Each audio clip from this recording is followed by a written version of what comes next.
seen so many fights. You've reffed so many fights in your life.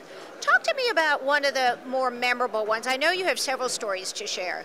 Well, you know, Susan, I'm finishing a book, and it's 36, or actually 33 rounds. And in that book, I talk about some of the most interesting fights that I've had around the world. I've been fortunate to have 59 world title fights, and I've had over 1,300 pro fights in 25 years. But I have had, like the fight I talked about with Davey Boy McCauley and Pedro Feliciano from Puerto Rico. That was in Belfast, Ireland in 1991. And that fight was a terrific fight. And of course, in the first round, Pedro Feliciano being 5'2" and Davey being 5'8", Pedro was the aggressor, a banger like Mike Tyson. And he got the kid McCauley in the corner, and his head butted him accidentally because McCauley grabbed him as he was coming in and pulled him in like Ali used to do with Frazier. Well, the little man, the wee man's head opened a big gash in McCauley's his left cheek. It wasn't a cut that was going to stop the fight, but Barney Eastwood, manager for Davey McCauley, he's cussing me, ref, you know, yo, this and that. And they're giving me hell about why I didn't take a point for the headbutt. I said I didn't take a point because it was brought on by McCauley pulling the lad into his own face. It wasn't intentional. It was not an intentional headbutt on the part of Feliciano. I've had Roy Jones Jr. 3 times. Roy Jones Jr., Tony Thornton, I talked about that fight. I had Mike McCallum and Roy Jones Jr. At the Ice Palace here, and then I had Roy Jones Jr. When he fought Eric Lucas in Jacksonville. That's my grandson. He fought in Jacksonville. Roy Jones was so quick. His hands, he would throw a 6, 7, 8 punch combination, and I was lucky if I could see 5 or 6. And I thought to myself, I'd hate to be on the other end of that. I've had George Foreman twice. George Foreman is probably the hardest puncher, one of the hardest punchers since Cain and Abel. Let me tell you, this guy's one fist is as big as both of my fists. And I told him, I said, George, I wouldn't let you hit me in the butt if I was running away because he'd paralyze your leg. This guy has an 806 knockout percentage, meaning he knocks out 80.6 of every 100 guys he fights. That's how powerful he is. And George Foreman, when he was a young man, if he really knew how to throw punches, he never was a technician. He didn't really turn his punches over, didn't leverage his punches. He would wing his punches like this, arm punch. Had he been able to really snap punches like Ali could do, he possibly kill somebody.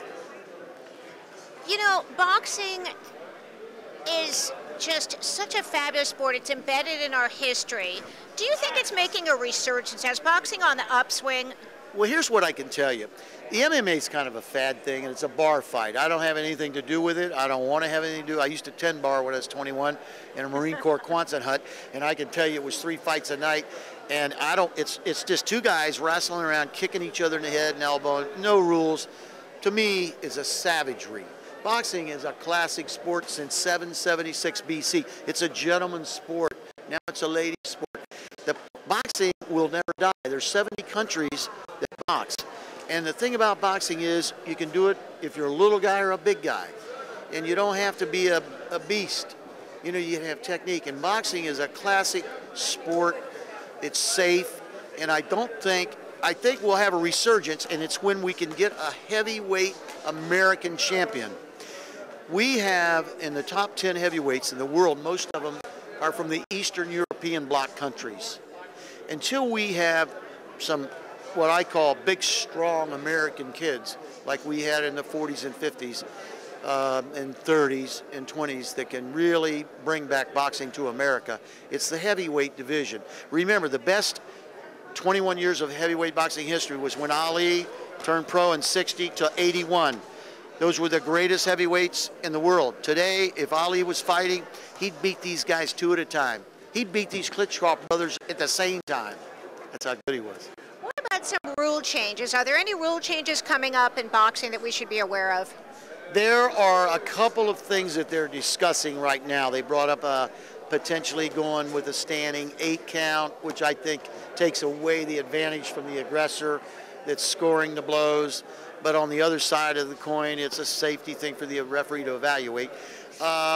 They're looking at things like, in the amateurs, we can do 2-minute rounds. We can do 5 2-minute rounds. In the pros, they're thinking about going to a 5-round fight instead of 4 rounds because we end up with so many draws. So if you go to 5 rounds, somebody will win that round, and your chance of having a draw is slim to none. So they are looking at that. They're looking, the gloves are bigger. We've done that. They're a little heavier. Protect, using 10 ounce and 8 ounce gloves.